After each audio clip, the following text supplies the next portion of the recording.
ప్రేమ స్వరూపులారా, embodiments of love. నిత్యము మనము రాత్రులు గడుపుచున్నాము.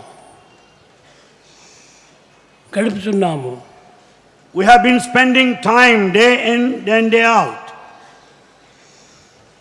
ఎన్ని రాత్రులు గడిపినా వీటికి శివరాత్రి అని పేరు కాదు. We have passed through many of the nights and we cannot consider them as Shivarathri, the holy night of Shiva. ఈ శివరాత్రి దినము రాత్రి అంతయు కూడాను శివనామమును స్మరించుతూ, శివనామమును శ్రవణం చేస్తూ, శివనామమును గుర్తించుతూ, శివతత్వమును వ్యక్తం చేస్తూ ఉంటాము. On this holy night of Shivarathri, what we do is we chant his matchless name and we recall the majesty and the grandeur of Lord Shiva and listen to the stories and leelas of Shiva. కనుక ఈ రాత్రి అంతే కూడాను శివనామంతో గడపడం చేత దీనికి శివరాత్రి అని పేరు. As the whole night is spent in singing his glory, this is called Shivarathri. ఏ రాత్రి నీవు దైవాన్ని చింతిస్తూ ఆ రాత్రి అంతా కూడాను Shivaratri. That night that you spend in constant contemplation of Lord Shiva is Shivarathri. Shiva అనగా కేవలం ప్రత్యేకమైనటువంటి ఒక అవతారం కాదు. Shiva is not specific avatar or advent. హరిహరుడు ఇద్దరు కూడాను శరీరధారులు కాదు. Both of them, Hari and Hara, they are beyond the physical frame. ఇది భౌతికమైన భావంతో భావిస్తున్నారు. We assume a specific form because of our own imagination. హరిహరులు ఇద్దరు కూడాను భావాతీతుడు. Hari, Hara are beyond our comprehension, understanding. Hari అనగా విష్ణువు, Hari is Lord Vishnu. హర అనగా శివుడు. Hara is Lord Shiva. Shiva విష్ణువులు రెండు కూడాను శరీరధారులు car. Shiva and Vishnu, both of them are beyond the physical frame, beyond the body. అనేక మంది భక్తులు అనేక శరీరధారులుగా ఉన్నటువంటి వారిని పూజిస్తూ అటు శరీరములను తాము కూడా దర్శించాలని ఆశిస్తూ ఉంటారు. Many of the devotees worship the formful aspect of the divinity and look forward and long for to have the vision and the manifestation of the divine incarnation. అయితే ఆ రూపములు ఎవరు వేసినవి? But those forms, whose making is it? సాక్షాత్ అవతరించినటువంటి కాదు. It is not the one that descended, the specific form. Ravi Varma pictures అవి. All the forms of our imagination are the making of Ravi Varma, the painter. వారు కూడాను కొన్ని శాస్త్రములు యందు ఉన్నటువంటి యొక్క రహస్యములను గుర్తులను గురించి వారు ఆ విధంగా వ్రాస్తూ వచ్చారు. However, they have taken into cognizance certain of the narrations and the descriptions mentioned in the scriptures, and thus they gave the form. కానీ వారు రాసినటువంటి ఒక రూపములు వారి ఇమాజినేషన్లు. However, all the paintings are of their own making, imagination. అంతేకాని నిజముగా శివ విష్ణువులకు రూపములు లేవు. But truly speaking, Lord Shiva, Lord Vishnu, they are formless. వారు కేవలం అరూపదారులు. They are formless beyond the physical body. వారికి స్వరూపములు లేవు. They have no specific form. నిర్గుణం, నిరంజనం, సనాతనం, నికేతనం, నిత్య శుద్ధ బుద్ధ ముక్త Nirmala స్వరూపిణం. The divinity is attributeless, formless, immortal, nectarous, unpolluted and pure. ఇట్టి స్వరూపాన్ని వారు దాన్ని ఏదో ఒక భౌతికమైనటువంటి ఒక స్వరూపాలుగా భావించుకొని వారు చిత్తించు వచ్చారు.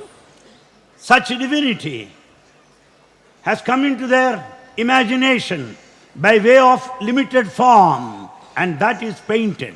వాటిని భక్తులు కూడాను అనుసరిస్తూ అదే రకంగా వారు కూడాను అట్టి చిత్రములను వారు దర్శించాలని కోరుతున్నారు. Likewise, devotees also go by this paintings, the imaginative picture of the divinity, and also look forward to have the manifestation of the painting they worship so long. భగవంతుడు ఏ పెయింటునకు ఏ ఒక్క చిత్రమునకు స్వరూపుడు కాదు. God will never limit himself to any picture or any painting for that matter. రూపమే లేనటువంటి యొక్క భగవంతునికి ఏ చిత్రములు చిత్రించగలవు? When God is formless, what form can you assign him? అయితే ఎవరు ఏ భావముతో తలుచుకుంటుంటారో, ఏ భావంతో ఆశిస్తుంటారో అట్టి రూపమును ధరిస్తూ వస్తుంటారు. As is your feeling, the form of worship, God of his compassion manifests accordingly. అది అప్పటికప్పటికే మాత్రమే కానీ అది శాశ్వతం కాదు. The form that comes to your vision happens at the moment, but is not of permanent value. ఆ రూపములన్నీ కూడాను తాత్కాలికమైనటువంటివి. All the forms that you visualize are temporary. కనుక భగవంతుడికి స్వరూపము ఎట్టి స్వరూపము లేదు. God has no specific form at all. అందువల్లే ఒకానొక సమయం లోపల లక్ష్మి వచ్చి పార్వతిని అడిగింది. At one time Lakshmi came and asked a question, put a question to Parvati. ఇది ఒక భావచిత్రమే. This is also related to the imagination. బాలవే కదా గౌరమ్మ, సాంబ శివుడి ముసలివాడమ్మ. Samba Shiva is aged, is quite old. That's what she said. నీవు చిన్న వయసు దానవై నీవు ఆ ముసలివాడిని ఎట్ట నీవు ప్రేమించావు? And let me ask, Parvati being so young, how is it that you married such an old man, aged? తన నిండా జడరావాడమ్మ, తాను కప్పింది పులిచర్మమ్మ. In fact, he has covered himself, clothed himself with that of a tiger's skin. తన నిండా జడరావాడమ్మ, తాను కప్పింది పులిచర్మమ్మ. He has got matted hair above and wearing the skin of a tiger. చుట్టూ పాములు చుట్టుకున్నాయమ్మ. And there around his neck the snakes, countless number. అట్టి గుట్టు తెలియక నీవు ఎట్లా వరించితివి? Without knowing his form and all those things associated with him, how is it that you loved him? ఎద్దు వాహనం ఎక్కినాడు, ఏ ప్రొద్దు తిరుగుతున్నవాడు. He has got his chariot, the bull, and he moves about day in and day night. ఒక ఇల్లైనా లేదు. He has no permanent residence. ఎవరైనా వస్తే తలదాచుకోవడానికి కూడా జానడు కొంపలేదు. He has not even an inch of space to rest, to reside permanently. ఈ మాట వినగానే పార్వతి శివుణ్ణి పట్టుకుంది. Having heard all this, Parvati wanted to question Lord Shiva. శివుణ్ణి ప్రశ్నించింది. And she questioned Shiva. ఇల్లు వాకిలి లేదు, You don't have any permanent residence. కులము గోత్రము లేదు, You don't have any community or caste.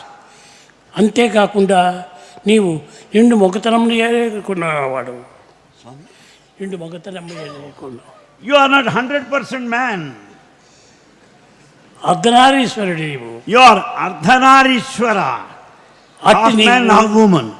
అట్టి నీవు దేవుడు ఎట్లవుతావు? How do you call yourself God, divine? అప్పుడు శివుడు చెప్పాడు. Then Shiva replies, భగవంతునికి రూపనామములు కులగోత్రములు ఏమాత్రము అక్కరలేదు. God does not need any form or name or any caste or community. అమ్మా లక్ష్మి, నీ భర్త ఎట్టివాడో తెలుసునా? Then he said, Lakshmi, you know what kind of husband you have? అతనికి నిద్రాహారంలే ఉండవు. In fact, he never sleeps. He doesn't partake food. భోజనం చేయాలని పిటికతో అన్నం పెట్టుకుంటే ఒకవైపున ద్రౌపది వచ్చి రామా కృష్ణ నన్ను రక్షించు రక్షించు అని ప్రార్థిస్తుంది.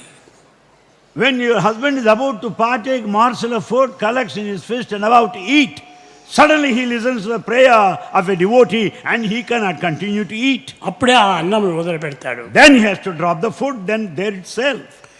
ఇంకెక్కడైనా పోతుంటుంటే ఏ పని చేస్తున్నా కానీ ఎవరో ఒకరు భక్తుడు పిలుస్తుంటాడు, ప్రహ్లాదుడు నారదుడు పిలుస్తూ ఉంటారు. He wants to do anything, he is constantly disturbed by devotees like Narada or any other devotee. Prahlada. కాబట్టి ఈ భక్త పరాధీనుడు వాడికి ఆహార నిద్రం లేవు. Therefore God, who really loves his devotees, has no time to sleep, has no time to have his food. అట్టి వారిని నీవు వ్యక్తవరించావు. How did you marry such a one? అప్పుడు చెప్తున్నాడు.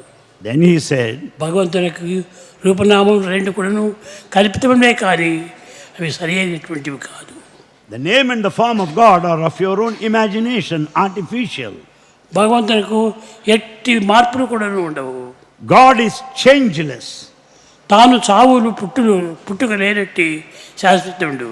He is permanent and immortal. He has neither a beginning nor an end. ఆది మధ్యాంతరహితుడు అనాదివాడు. He has nothing like beginning, nor the middle, nor the end. He is quite ancient, eternal. అతను శాశ్వతమైనటువంటి ఆత్మస్వరూపుడే. He is permanent. He is in the form of consciousness, Atma. అట్టి ఆత్మస్వరూపునికి రూపనామములు కల్పించడము కేవలము మానవుల యొక్క కల్పితములు, మానవుల యొక్క భ్రాంతులు. Therefore it's man's imagination to assign, to look forward to a specific form and give it to formless God. అయితే అట్టి ఫామ్లెస్ గాడ్ కూడాను భక్తుడు కోరినప్పుడు ఆ కోరినటువంటి కోరిక తీర్చే నిమిత్తమై ఆ రూపం ధరిస్తుంటాడు. However, the formless God, in response to the fervent prayers of the devotee, takes that form, assumes that form and manifests in front of him to please him. నాకు కృష్ణ స్వరూపం కావాలి అని కోరినప్పుడు కృష్ణుడిగానే వస్తాడు. When the devotees prays, I want to see Krishna, God appears in that form. నాకు రాముడు కావాలన్నప్పుడు రామస్వరూపంలోనే వస్తాడు. When devotee prays that he wants to have the form of Rama, God appears that way. రాముడు లేడు అక్కడ, కృష్ణుడు లేడు. In fact, there is neither Rama or Krishna. కానీ ఆ భక్తుడి తృప్తి నిమిత్తమై ఆ రూపం ధరిస్తూ వస్తుంటాడు. But God takes that form to satisfy his devotee. కనుక భక్తులను తృప్తిపరిచే నిమిత్తమై భగవంతుడు రూపం ధరిస్తుంటాడు, కానీ అతనికి ఎట్టి రూపములు లేవు. God takes upon himself a form just to satisfy the devotee. అట్టివాడే గుణము లేనటువంటి వాడు. God is attributeless. గుణములే లేవు అతనికి. He has no attributes whatsoever. ఎట్టి గుణములు లేనటువంటి యొక్క భగవంతునికి గుణములు రూపములు మనం ఏర్పరచుకొని మనం తృప్తిపరుచున్నాము. We satisfy ourselves by giving a form, by imagining certain qualities in God and feel quite satisfied. రూపములన్నీ కూడాను అప్పటికైనాను అనిత్యములే. Form, whatever may be, is quite temporary, momentary. అనిత్యము అసత్యములు. And it's false, it's not the reality. It is just temporary. నిత్య సత్యమైనటువంటి యొక్క రూపము ఆత్మనే. The principle of eternity and the truth is this consciousness, ఆత్మ Atma. ఎన్ని మారినా కూడాను, ఈ ప్రపంచమంతా మారినా కూడాను ఆత్మ మారదు. This consciousness, Atma, will never change. The whole world may get itself transformed. ఈ ప్రపంచమంతా కూడాను ఈ ఆత్మ యందే ఇమిడి ఉన్నది. In fact, the whole world rests on this principle of consciousness. ఈ కాన్షియస్నెస్ను మనం వదిలితమా మనం ఏది లేదు ఇంకా. If you forget this consciousness, Atma, well, you don't get anything in this world. దీనిని ఆత్మ అనియు, This you call it Atma దీనిని అహం అనియు, or Aham. దీనిని అహం బ్రహ్మాస్మి అనియు. This I say Aham Brahmasmi, I am Brahman. నేనే బ్రహ్మను, నేనే ఆత్మను అని తాను చెప్తూ ఉన్నాడు. So he declares himself, I am Brahman, I am consciousness, I am Atma. కానీ దీనికి అనేక రూపములు కల్పించి మీరే దాన్ని అనర్థములు చేసుకుంటున్నారు. But we are diverted because we superimpose certain other forms to the divine who is formless. అయితే అప్పుడప్పుడు శరీరం ధరించినప్పుడు ఆ శరీరాన్ని మనం ఆశించటము, పూజించటము, స్మరించటము అది సత్యమే. However, it's quite true to our experience when God takes upon himself a definite form and a vesture, we respect, adore and worship. అది ఉన్నంత వరకును నీవు ఆనందంగా ఉంటుంటావు. So long you see the body, you will be blissful. తర్వాత నీకు ఆ సుఖం ఎక్కడి నుంచి వస్తుంది? Later, how do you expect to be blissful? ఈ సుఖము నీ భ్రాంతి నుంచి వచ్చినటువంటిదే కానీ మరొక చోటు నుంచి రాలేదు. This bliss you experience out of the form is of your own imagination. అట్టనే శరీరంలో కొంతకాలం ఉంటుంటాయి. Bodies stay for certain period of time. తదుపరి అనేక రూపములు ధరిస్తూ ఉంటుంది. Later it goes on changing its forms. ఇప్పుడు ఈ శరీరం కూడా ఉన్నది. Here is body. ఈ శరీరంగా వచ్చినప్పుడు ఎన్నో మార్పులు చెందుతుంటాయి. Because of the body, the vesture, it goes on transforming, changing. ఇది ఇంకా కొంతకాలంలో ఈ శరీరం మీకు కనిపించకుండా పోవచ్చును. After some time, you may not see the body. కానీ మీరు అప్పుడు బాధపడటం సహజం కాదు. Then it should not be your nature to feel sad when you miss the body. తన స్వస్థానంలో తాను చేరుకున్నప్పుడు మీరు ఆనందించవలసిందే కానీ బాధపడకూడదు. When the divinity is in its true nature, it's time for you to feel blissful and happy, and you should not feel sad. రాముడు వచ్చాడు, Rama has come down on earth, అరణ్యవాసం చేశాడు, and he spent his time in forest, అనేక విధమైనటువంటి యుద్ధములు కూడా సల్పాడు, and he fought many battles, రాక్షస సంహారం కూడా చేశాడు, and he killed many of the demons. కానీ కట్టకప్పటికి రాముడు ఉన్నాడా? But ultimately what happened as he stayed లేదు. thereafter? No. తిరిగి అతను యమునా నది లోపల చేరిపోయాడు. Later he has gone into that Yamuna river. కనుక శరీరమును ఎప్పటికైనా అశాశ్వతముడు, అసత్యముడే. Therefore body, whatever may be the period of time that it exists, it is quite temporary. దేహం కూరక తప్పదెప్పుడు, దేహి దయామయుండు, కరుణింపక దేహికి చావు పుట్టుకలు మోహ నిబంధ బంధనలు ముద్రలు లేవు. The body is temporary, is bound to perish and fall, but the indweller is permanent, and the indweller has neither the bondage nor liberation. కనుక మీరు ఎప్పుడు కూడాను దేహాన్ని మీరు పెద్దదిగా శాశ్వతంగా భావించరాదు. Therefore never consider the body as permanent. ఆయా కాలంలో, ఆయా పరిస్థితులు, ఆ యొక్క సమయము, సందర్భంలో వచ్చినప్పుడు మాత్రమే ఆ దేహమును కనిపిస్తాయి. You'll certainly experience the body, the form, depending upon the time and prevailing circumstances. ఆ కాలం వచ్చినప్పటికీ తిరిగి ఆ యొక్క దేహములు కానీ ఆ యొక్క అనుభవములు కానీ ఏమాత్రం కూడా ఉండవు. Later, you do not see the form. You will not have that formful experiences. కనుక మీరు దేహాన్ని సత్యమని భావించుకొని ఆ కృష్ణుడే కావాలి. ఏనాడో ద్వారకా నగరంలో జన్మించినటువంటి యొక్క కృష్ణుడు ఈనాడు నీకు కనిపించమంటే ఏ విధంగా కనిపించగలడు? You cannot insist to visualize Krishna of Dwaraka. How do you expect to see him today from Dwaraka? ఆ దేహం ఉండినంత వరకు ఆ ద్వారక లోపల నడిచాడు, సంచరించాడు, సంతోషపెట్టాడు. So long the body existed, he moved about around Dwaraka and made everybody happy. ఇప్పుడు ప్రతి ఒక్క దీనికి కూడా బల్బులు ఒక పవర్ ఉన్నది. Every bulb here that illumines has got a power. ఈ పవర్ అంతా కూడా కొంతకాలం వరకే ఉంటుంది. And the power will remain for some period of time. అట్లనే అవతారములన్నీ కూడా బల్బులు వంటివి. All avatars are like bulbs. కానీ ఆ యొక్క పవర్ తగ్గిపోతానే ఆ బల్బ్ మీకు కనిపించదు. The moment the power is withdrawn, you don't see the bulb anymore. ఇతనే అవతారములన్నీ కూడాను అనేక రకములైనటువంటి అవతారములు ఎన్నో వచ్చినవి. Like that we have experienced many of avatars before. దానిని మాత్రమే మీరు స్మరించుకొని, దానిని మాత్రమే స్థిరం చేసుకొని, మీరు దానినే నీకు ఆధారం చేసుకోవాలి. And you rely, you depend, you adore, you worship the same form of your choice and preference. అంతేకాని ఆ ఫామ్ ఎప్పుడు ఉండాలి కానీ మీరు ఆశించకూడదు. But you cannot expect the form to remain permanently. నీవు పుట్టినటువంటి బాలుడవు ఇప్పుడు ఎంతో పెద్దవాడైపోయినావు, కాలేజీ బాయ్ అయినావు. You were a boy at one time. Today, you are a college student. కానీ ఇది ఎంతకాలం వచ్చింది? కొంతకాలమే తిరిగి మార్పు చెందుతుంది. How long this will last? Only for some time. Later it will change. నీకు మ్యారేజ్ అవుతానే నీకు కుమారుడు కలుగుతాడు. After you get married, you will have a son. అప్పుడు నీవు ఇంకా పెద్దవాడైపోతాడు. Then you will be aged also, grown up. అదే విధంగానే అవతారములన్నీ కూడాను Likewise, all avatars. వచ్చినవన్నీ కొంతకాలం మాత్రమే ఉంటాయి.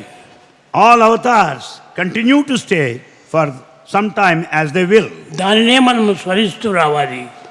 That we have to chant and praise the glory. దాన్ని స్మరిస్తూ వస్తుంటే అవే నీకు తప్పక నీకు కనిపిస్తాయి. And the very worship of the form that you see will certainly save you. ఇప్పుడు 3 రకములైనటువంటివి ఉంటున్నాయి. There are 3 types here. ఒకటి కాన్సంట్రేషన్ అన్నారు. One is concentration. రెండవది కాంటెంప్లేషన్ అన్నారు. The second, contemplation. మూడవది మెడిటేషన్ అన్నారు. Third one is meditation. Concentration అనేటువంటిది తాత్కాలికంగా వచ్చినటువంటిది. Concentration is a state that you get for the time being. ఇప్పుడు మీరు చూస్తున్నారు చూడు, అది మీరు ఈ రూపాన్ని చూస్తుంటే అది కాన్సంట్రేషన్.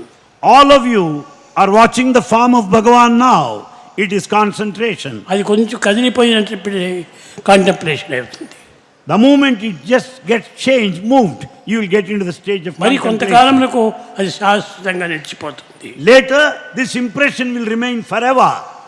అది శాశ్వతంగా నిలిచినప్పుడే అదే మెడిటేషన్. దాన్నే మీరు మెడిటేషన్ When చేయాలి. this impression remains permanently, it is state of meditation. కనుక దానిని మీరు మెడిటేషన్ చేస్తుంటే అదే నిజమైనటువంటి యొక్క శాశ్వతమైనటువంటిది. Therefore, if you meditate on that permanent impression, well, that will remain eternal. మీరు ఎక్కువ కాన్సన్ట్రేషను కాంటెంప్లేషను రెండింటిపైన మాత్రమే మీరు సవాల్ చేస్తున్నారు. You have limited yourself to concentration and contemplation alone. ఇవి రెండు కూడా శాశ్వతాలు కాదు.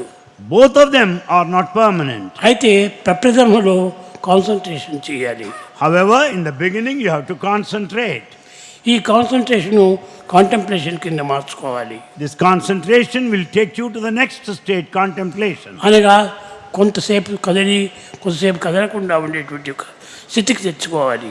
Meaning, you should get into the state that it should not be any longer steady and unsteady thereafter.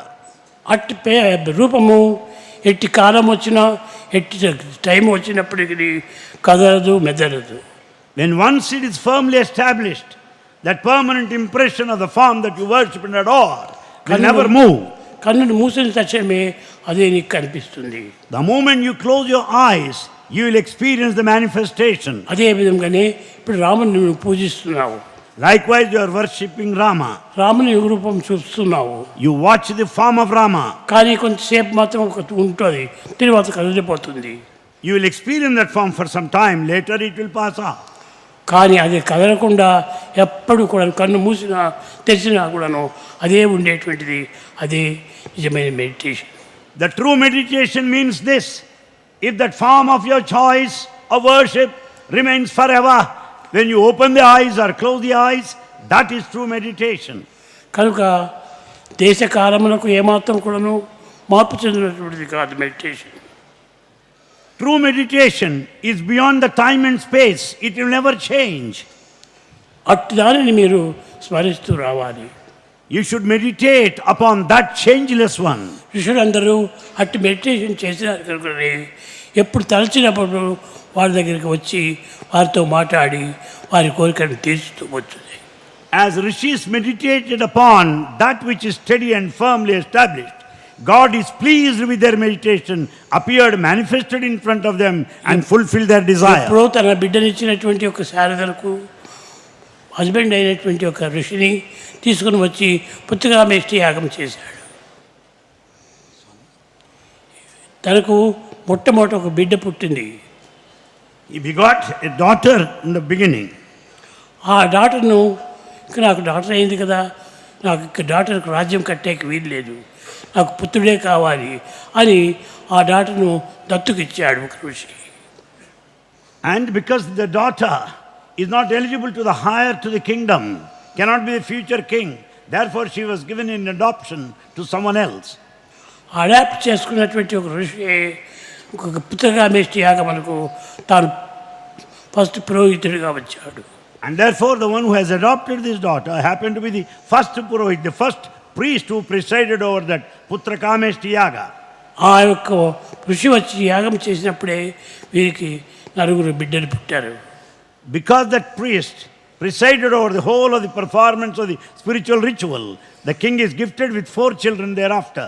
కనుక ఆ ఋషి పోయి చాలా కాలం అయిపోయింది. And the rishi left long back.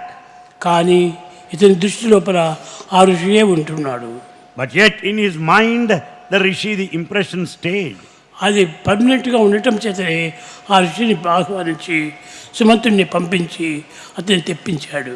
Because of the permanent impression of the rishi in his mind, he sent his emissary Sumanta and called him to go over here. కనుక శాశ్వతమైనటువంటిది ఎప్పటికీ ఉంటుంది. Therefore that permanent impression will last forever and A ever. నిమిషం నీకు కావాలన్నప్పటికీ ఆ నిమిషం నీకు వస్తుంది. And whatever form you want, well, manifestation will be there accordingly. కనుక అట్టి శాశ్వతమైనటువంటి యొక్క స్వరూపమే నిజమైన సత్య స్వరూపం. Therefore the true form is that which is steady, which is changeless, that which manifests whenever you desire. ఎట్టి కాలం నందు కూడాను చేంజ్ అనేటువంటిది ఉండనే ఉండదు. There will be no change at all because it's beyond time. ఎట్టి మార్పులు కలగవు. There will be no change. అట్టి మార్పులు చెందినటువంటి యొక్క సత్యమైన నిత్యమైన శాశ్వతమైనటువంటి యొక్క స్వరూపాన్ని మనం హృదయంలో నిలుపుకోవాలి. Therefore we should keep in view, install in our hearts that form which is changeless, that form which is beyond time and space. ఏ రూపమైనా సరియే మీరు దానిని ఇదే అది అని రాముడే కృష్ణుడే సాయిబాబానే అని భేదములు పెట్టుకోకండి. Don't follow any differences. Don't say that Rama, Krishna, Sai Baba, no difference at all. ఈ రూపములన్నీ కూడా మారుతూనే ఉంటాయి. All these forms go on changing. కనుక మీరు రూపం పెట్టుకున్నటువంటి దాన్ని నిరంతరము శాశ్వతంగా హృదయంలో ప్రతిష్ఠ చేసుకోవాలి. The form that you worship should be permanently installed there in your heart.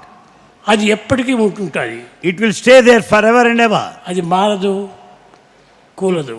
It will never change. There will be no addition either. కానీ కొంతమంది ఈ పురాణములు పురస్కరించుకొని పురాణం ద్వారా మీరు అనేక రకమైనటువంటి ఒక మార్పులు తెచ్చుకుంటున్నారు.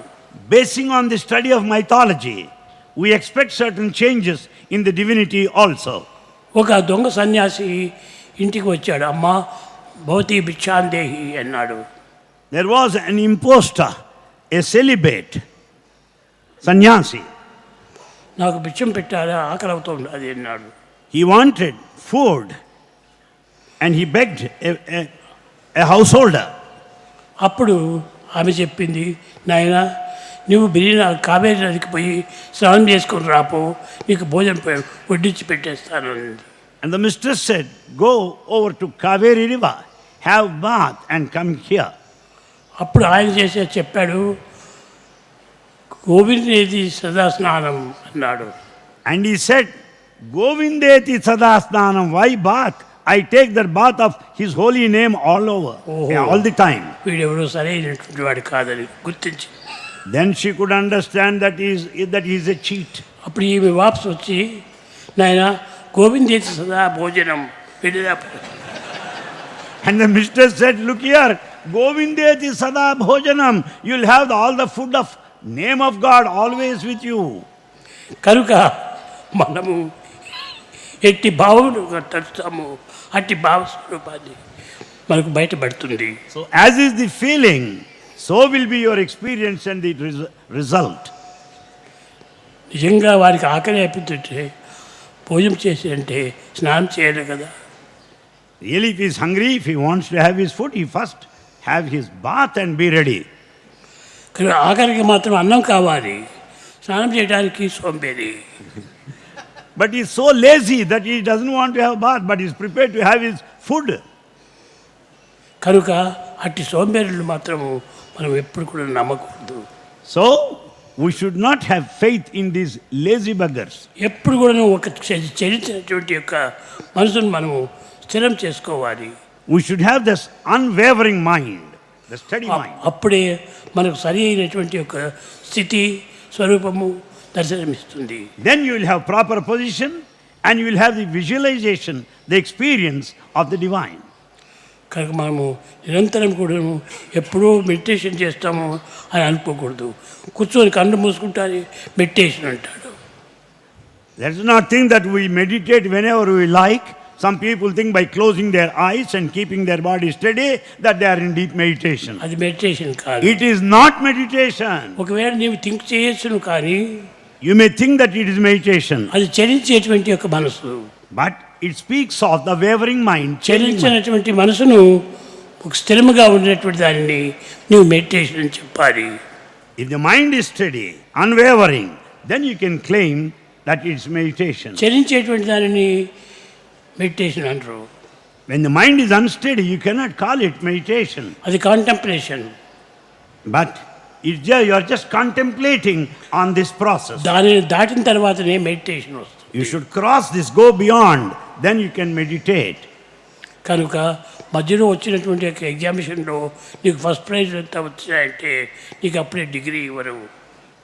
If you get any award in certain of the examinations that you will have, you will not get the final award of a medal. Final దీంట్లో నీవు ఎగ్జామినేషన్లో ఫస్ట్ వస్తే అప్పుడు నీకు డిగ్రీ ఇస్తారు.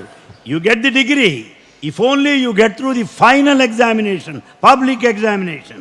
కనుక ఈ మెడిటేషన్ అనేది final examination. So this meditation is the final examination. కానీ కాన్సన్ట్రేషన్ అనేటువంటిది మధ్యలో వచ్చినటువంటి ఒక half year examination. Contemplation is one that has appeared in the middle like half-yearly examinations. అది నీవు పెట్టుకోకుండా నువ్వు పర్మనెంట్గా ఉండేటువంటి దాన్ని నువ్వు నిలుపుకోవడానికి ప్రయత్నం చేయి. Therefore, you think of that form which will be steady, which will be permanently installed. క్లాస్లో నేను ఫస్ట్ వచ్చినాను, ఫస్ట్ మార్క్స్ వచ్చినాయి అని చెప్పినంత మాత్రం ఎవరు నిన్ను పాస్ చేయరు. Because you stood first in the class examinations, well, that doesn't mean that you passed the whole of the year. నువ్వు కాలేజీలో పోయి చదివి ఫైనల్ ఎగ్జామినేషన్లో నీ ఫస్ట్ మార్క్స్ తెచ్చుకో, నీకు తప్పక ఇస్తారు marks. You should go to the college, attend all classes and do very well in the final examination. Then only you will be declared as one who passed. ఒక college final year examination పెట్టింది. It's final examination for the college year. అట్టి దానిలో నీవు pass కా తప్పక నీవు మంచి marks తెచ్చుకోగలవు. Then if you get through that final examination, you'll certainly get very high percentage of marks. ఈ విధంగా ఆధ్యాత్మికమైనటువంటిది ఎంతనో గొప్ప ఉన్నత స్థితిలో ఉండేటువంటిది. Spirituality is of very high standard and is of very high order. ఈనాడు భౌతికం ఉండాలి, Today we have the physical side, లౌకికం ఉండాలి, we have the worldly aspect, కానీ నైతికం లేదు, and we don't have any moral aspect. ఆధ్యాత్మికం లేదు. There is no spiritual side. కానీ ఇంకా ఎట్లా నీకు ఆధ్యాత్మికం ఎట్లా తత్వం బయలుదేరుతుంది. How do you expect to have spiritual experience? Spiritual experience రావాలంటే నీవు ఫైనల్ దీంట్లో తగినటువంటి ఒక శక్తిని సంపాదించాలి. You should qualify yourself by getting through the final examination. ఇది నా దేహము, ఇది నా భవనము అని చెప్పినంత మాత్రం అవంతా కూడాను భౌతికమైనటువంటివి. If you say this is my body, this is my building, that is all physical, worldly. This is my body means my is separate. If you say this is my body, this my claim is separate. ఇది my టమ్లర్, My tumbler. టమ్లర్ separate, Tumbler is separate. నేను separate. I am separate from tumbler. కాబట్టి అదే విధంగానే నా దేహము, నా మనసు, నా బుద్ధి, నా చిత్తము, నా ఇంద్రియము, నా అంతఃకరణ అనుకుంటే ఇవన్నీ separate అయినటువంటివి. Likewise, even if you claim my body, my mind, my intellect, my inner senses, understand that you are separate from them.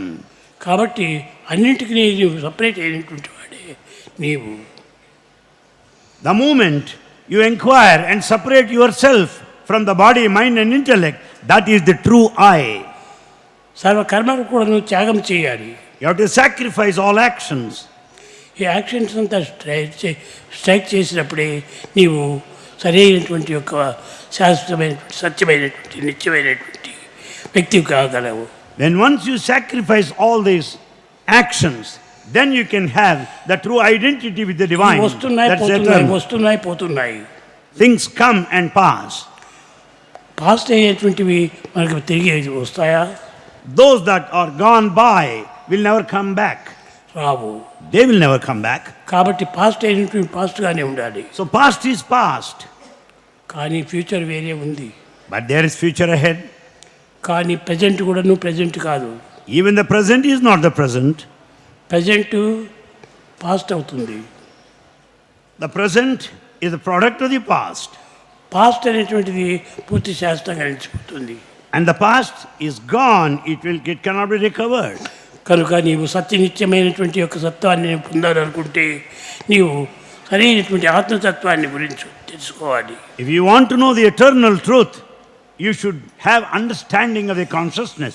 ఈ సత్యమైనటువంటి ఆత్మస్వరూపము ఒక్క ఉపనిషత్తుల ద్వారా కానీ భగవద్గీత, భాగవతము, రామాయణము దీనితో వచ్చేటువంటిది కాదు. The correct concept of consciousness is given in Upanishads, not by other texts like Bhagavad Gita and other epics. Bhagavad Gita శ్లోకం చెప్తుంది కానీ తెలుపుతుంది కానీ దాన్ని చూపించదు. Bhagavad Gita speaks of the divinity, but it doesn't clarify. యదా యదా హి ధర్మస్య జ్ఞానిర్భవతి భారత అభ్యుద్ధానం ధర్మస్య తదాత్మానం సృజామ్యహం. The Bhagavad Gita declares clearly, whenever there is a decline of dharma, God incarnates himself to re-establish that dharma. అదేవిధంగానే వేదాంతం కూడాను చెప్తుంది కానీ వేదాంతం దైవత్వాన్ని స్మరించు. Likewise, Vedanta, the philosophy may speak, but you should contemplate on the Vedanta కానీ truths. దైవాన్ని నీవు హృదయంలో ప్రతిష్ఠించుకో అని చెప్పదు. But when once you have the divinity, the feeling within, it doesn't speak to you. ఎట్టి కష్టములైనా కానీ ఎట్టి దుఃఖములైనా సంభవించని ఎట్టి ఆపదలైనా వచ్చని నువ్వు దాన్ని వదలకుండా ఉండాలి. Let you face any number of difficulties and problems and worries in life, obstacles, but never give up this attachment to consciousness. ఏమైనా రాని Let anything come in అవన్నీ life. శరీరానికి వస్తున్నాయి కానీ నీకు కాదు. It is only the body that is subjected to all sorts of problems. నువ్వు చెయ్యి అగ్నిలో పెడితే వేలు మాత్రమే కాలుతుంది కానీ దేహం అంతా కాలదు. If you put your finger in the fire, that finger only gets burnt, but not the whole body. కానీ నీకు బాడీనే బంద్ కావాలి. The whole body should be burnt. ఈ బాడీ అనేటువంటిది ఒక బాక్స్ వంటిది. Body is like a box. దీంట్లో మనసు, బుద్ధి, చిత్తము, ఇంద్రియము, అంతఃకరణ అన్నీ కూడా ప్యాక్ చేసుకొని ఉంటుంటుంది. This body which is a box has got inside all treasures like mind, intellect and inner senses. ఎప్పుడు ఇవన్నీ పోతానే అప్పుడు బాడీ కూడాను నాకు ఇది ఎంత పని ఉంది అని అది కూడాను పశువుతుంది. The moment the box is emptied, the box also will vanish, the box also will disappear. ఈ మెటీరియల్స్ ఉండేంత వరకు మాత్రమే ఈ బాక్స్ నాకు అవసరము.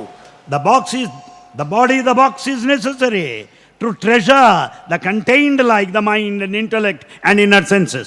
ఈ మైండ్ పోయిన తక్షణమే నాకు చాలా కుదిరింది అని అనుకోకూడదు. The moment the mind is withdrawn, you cannot say you are steady. No mind పోతే మరి బుద్ధి ఉంది. If the mind is withdrawn, there is intellect still. బుద్ధి ఉండినంత వరకును అంతఃకరణ ఉంటుండాలి. So long there is intellect, there are inner senses again. అంతఃకరణ పోయిన తర్వాతనే ఈ యొక్క దేహం కూడా కూలిపోతుంది. When this antakarana, the inner sense, ego is gone, then you can say you are free from this. బహిర్ముఖమైనటువంటి యొక్క గుణములను మాత్రం ఆధారం పెట్టుకొని మనం అనేక కోపము, తాపము, ఈర్ష్య, అసూయ, డంబము ఇట్లాంటివంతా మనకు వస్తున్నాయి. Because of our outward nature, because of our external temperament, we have got all weaknesses such as the anger, the lust, pride, jealousy, avarice, hatred. కానీ ఎప్పుడు అవన్నీ పోతాయో అప్పుడే నీవు శాంతి. The moment they are gone, you will attain that state of peace. అవి ఉండినంత వరకు నీకు శాంతి కుదరదు. So long you have all these bad qualities, you cannot experience peace. కనుకనే మొట్టమొదట మనము సత్యధర్మములతో మనం ప్రారంభించాలి. Therefore, you have to begin with these two important qualities, Satya and Dharma. Satyam truth. Satya is truth. Truth అనేటువంటిది మార్పు చెందేటువంటిది కాదు. Truth will never change. దానికి ప్రక్కనే ధర్మం ఉంటుండాలి. By its side you have Dharma. దాన్ని సైడ్ చేసుకొని ఈ రెండు కూడాను సరైనటువంటి ఒక ఆనందంలో ఉన్నప్పుడు దాంట్లో శాంతి లభిస్తుంది. When truth and Dharma go together, you'll have the peace out of which you will attain the state of bliss. Peace అనేటువంటిది ఎప్పుడు వస్తుంది? Bliss, when do you get it? తర్వాతనే ప్రేమ వస్తుంది. And thereafter you get love. ప్రేమ ఉండినప్పుడు ఎవరిపైన ద్వేషం రాదు మనకు. When once there is love, you cannot hate anybody. ఎవరిపైన మనకు ద్వేషం చేస్తున్నామంటే మనలో ప్రేమ లేదు. If you have got any hatred towards anybody, it means you have no love. ఎవరని ఏమైనా మనం తిట్టినారంటే మనకు కోపం రాదు. Even if anyone criticizes you, you will never be angry with him. కనుక ఇవన్నీ కూడా ద్వేషాలంతా కూడాను ప్రేమ లేనప్పుడే మనకు వచ్చేటువంటి. The enmity, hatred are because of the absence of love. ఆ కోపం వచ్చినప్పుడు మనం ఎవరిని లెక్క చేయము. Out of anger, you will never care for anybody. ఎప్పుడు నువ్వు కేర్ చేయలేదో అప్పుడు నీకు ప్రేమ లేదు. When you don't care anyone, it means you have no love in నీవు spirit. కేవలం భ్రమించవచ్చును ఇది నా ప్రేమ అని. You may be deluded that it's love. కానీ ఆ ప్రేమనే ఉంటే నిజంగా నీకు కోపం రాదు. In fact, there is love in you. You'll never be angry with anybody. నన్ను ఎందరో తిడుతుంటారు. There are many people that blame Bhagawan. ఎందరో నన్ను దూషిస్తుంటారు. There are many people that criticize ఎందరో him. నన్ను పరిహసిస్తుంటారు. The people may just laugh at him. కానీ దేనికి నేను కట్టుకోగలను. Bhagavan does not bother with any such feelings.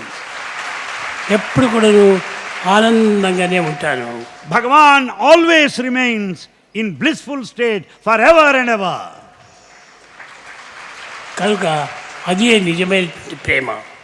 That is true love. ఎప్పుడు ప్రేమ కోపం వచ్చిందో, ఎప్పుడు ద్వేషం వచ్చిందో, ఎప్పుడు అసూయ కలిగిందో అప్పుడే ఈ ప్రేమ ఇందులో లేదు అని మనం దృఢం చేసుకోవాలి. You believe in this firmly. Where there is hatred, the enmity, jealousy, envy, pride, understand that you have no love in spirit. కనుక ఇవి అన్నీ వచ్చినప్పుడు మనలో ప్రేమ ఉండదు. When there is a place for all such qualities, it means there is no love at all. ఈ ప్రేమ లోపల ఉండినంత వరకును ఈ ఒక్కటి అక్కడ చేరడానికి వీల్లేదు. When there is true love within you, none of these things will ever find a space. కనుక మనం ఎప్పుడు నిరంతరం కూడా love all serve all. Bhagavan wants us to love all, serve all continuously. అవి రెండు మనం భద్రంగా పెట్టుకోవాలి.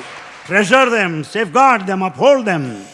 ఈ లవ్ ఆల్ సర్వ్ ఆల్ రెండు రావడానికి truth is Satyam. To practice these two, love all and serve all, truth is the basis. ధర్మం And dharma, కనుకని సత్యం సత్యం satya, the truth first. సత్యం చెప్పు, Speak truth ధర్మం నడుచుకో. and follow dharma. కానీ ధర్మాన్ని చెప్పటము నడుచుకోకుండా పోవటము అప్పుడు సత్య ధర్మం ఉండదు. When you speak about dharma and don't follow dharma, it is not correct. కనుక సత్యం నాస్తి పరో ధర్మ. Therefore, there is no other dharma beyond truth. కనుక ఈ రెండింటినీ మనము ఎప్పుడు వదలకూడదు. Therefore, we should never distance ourselves from these two, Satya and Dharma. కానీ ఈ రెండు కూడాను ఒక విధమైనటువంటి ఒక టూ హ్యాండ్స్ వంటివి. These two are like two hands. ఈ రెండు కూడాను రెండు పెదవుల వంటివి. They are like two lips. Lips. They are like two lips. ఈ రెండు ఉండినప్పుడే మనం మాట్లాడడానికి వీలవుతుంది. When you have both the lips, you can speak. రెండు చేతులు ఉండినప్పుడే రెండు కాళ్ళు కదులుతాయి. When you have both of the hands, you can move about freely. కనుక సత్యం ధర్మం ఈ రెండు కూడా మానవునికి ప్రధానమైనటువంటి యొక్క అంగములు.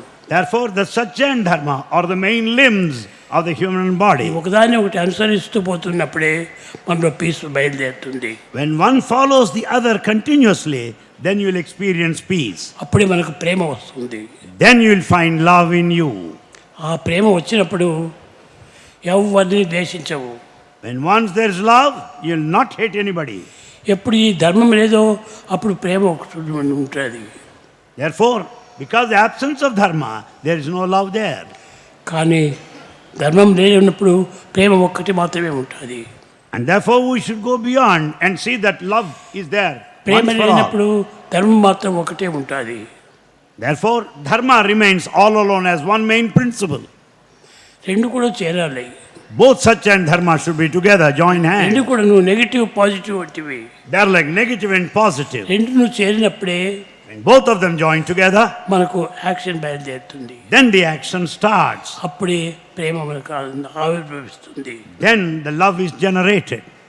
కనుక ప్రేమ అనేటువంటిది మనకు కలగాలనుకుంటే సత్యధర్మం రెండింటినీ కూడా నువ్వు ఏకం చేయాలి. If you want to experience love, you should unify. You should bring in harmony between truth and dharma.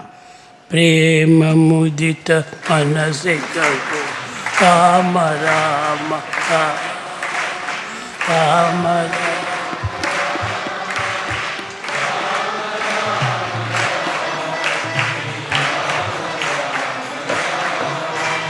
ప్రేమ ముదిత మనసే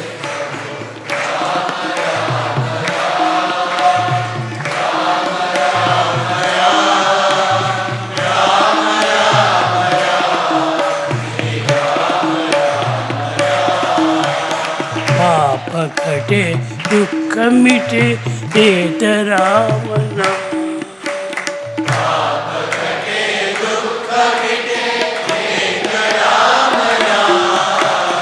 భవ సముద్ర సుఖదనావ ఏక రామన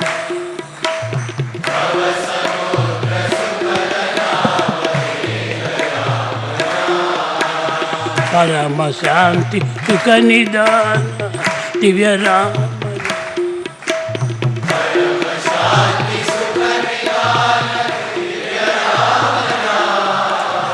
నిరాధార కో ఆధార ఏక రామన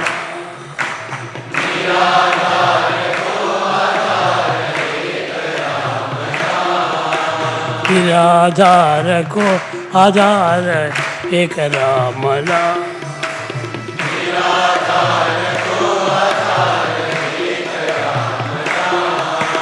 Rama Rama Rama Rama Rama Rama Rama Rama Srirama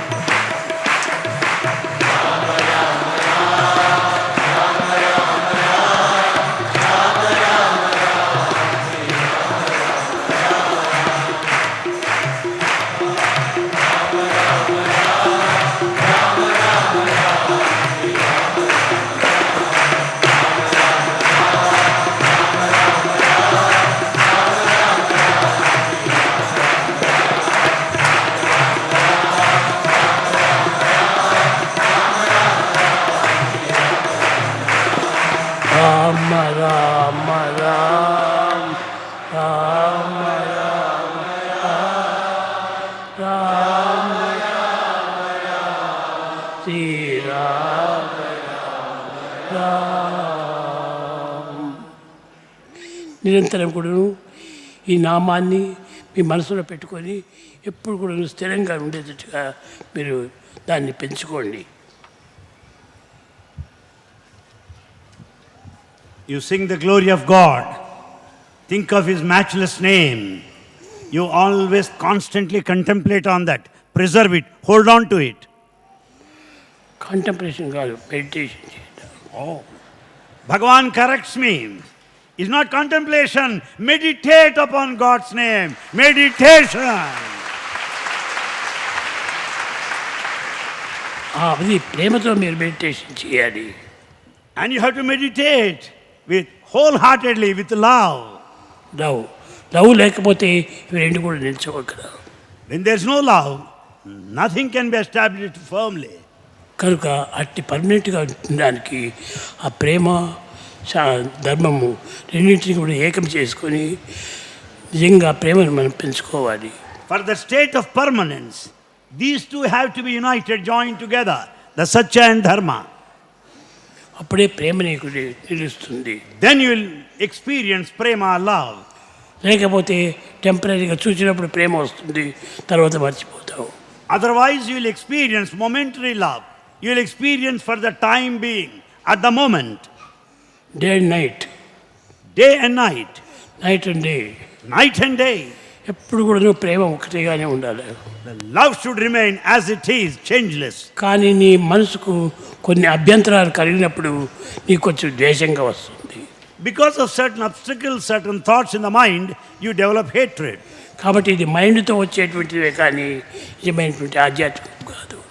Therefore, all those, the thought that arises of the mind is of the nature of the mind, nothing to do with the spirituality. కనుక ఈ nature అనేటువంటి దీంట్లోనే మీరంతా ఎక్కువ చెడిపోతున్నారు. We are spoiled because we go by the nature of the mind. ఈ nature ఎన్నో మార్పులు చెందుతుండాలి. The nature of the mind goes on changing. ఆ చేంజ్ అయినప్పుడు నీ యొక్క నేచర్ కూడా నువ్వు చేంజ్ అవుతుంది. When mind changes, the nature also changes. కనుక నీవు నేచర్ చేంజ్ అయిన మైండ్ని చేంజ్ చేయకూడదు. The nature may change outside, but your mind should not change within. అప్పుడే నిజమైనటువంటి meditation. That is true meditation. అది ఉన్నంత వరకు మాత్రం మెడిటేషన్ మెడిటేషన్ మెడిటేషన్ కన్నులు మూసుకొని కూర్చోవటం. With this ever-changing mind and the nature, we just close our eyes and sit straight. కానీ కన్నులు తెస్తానే ప్రపంచం అంతా కనిపిస్తుంది. The moment you open your eyes, you will see the whole world in front of you. కాబట్టి వరల్డే మనకు కనిపించకూడదు. In fact, when you are in true meditation, ఏది you కూడా should not see the world. కనిపించేటువంటిదంతా కూడాను ఒక విధమైనటువంటి ఒక నేచరే. All that you see is nature, external. ఈ నేచర్ ఉండినంత వరకు కూడాను నీకు అన్నీ కనిపిస్తూనే ఉంటాయి. When once there is this external nature outward, you will see everything. Nature ఉంటుంది, Nature exists. చూసినా నువ్వు నేచర్ని నువ్వు కేర్ చేయొద్దు. చూసినా నువ్వు నేచర్ని కేర్ చేయొద్దు. You may see the nature, the changing nature, but you should not be mindful of that changing nature. అప్పుడే దాన్ని స్థిరంగా ఉంటుంటుంది. Then only, if you go beyond, it can be steadily established. అందుకోసమని పూర్తి స్థిరంగా ఉండినటువంటి వాడు ఎక్కువ మాట్లాడు. Therefore, who has got this divinity firmly established will not speak excessively. Too much talk చాలా చెడ్డది. Too much talk is very bad. అది ఎక్కువ నేచర్ను హృదయంలో పెట్టుకున్నటువంటి వాడికి ఈ టాక్ ఎక్కువ అవుతుంది. The one who goes by the external nature outside world will talk too much. కనుక నీవు టూ మచ్ టాక్ చేయొద్దు. Therefore, you should not talk too much. దాన్ని సైలెంట్ అన్నారు. Silence Bhagawan wants us to observe silence. అని క్వైట్గా ఉండాలా. We should remain quiet. ఎంత మాట్లాడినా ఆ మాటకి ఎంతో అంత జవాబు. We should give the reply as brief as possible to the question put to us. దానికి అధికంగా మాట్లాడితే దానికి అధిక ప్రసంగం అంటారు. If you talk more than what is necessary, it is too much talk. అధిక ప్రసంగం అంటారు. It is adhika prasanga, excessive talk. అది మంచిది కాదు. It's not good. కానీ పిల్లలకు అది చాలా ప్రధానము. It is very important for youngsters. ఈ వయసులోనే మంచి స్టడీ చేయాలి. At this age, you should study well. Text book కాదు స్టడీగా చేయటం. It's not the textbook that you study. Mind, You should study your mind. మడిని స్టడీ చేయడం. You study your mind. నువ్వు క్లాసులో ఉన్నప్పుడు టెక్స్ట్ బుక్ నువ్వు చేయించుకోవచ్చు. You can study the textbooks that you read in our classrooms. మీకు అందరికీ సంతోషంగా ఉందా? Are you all happy?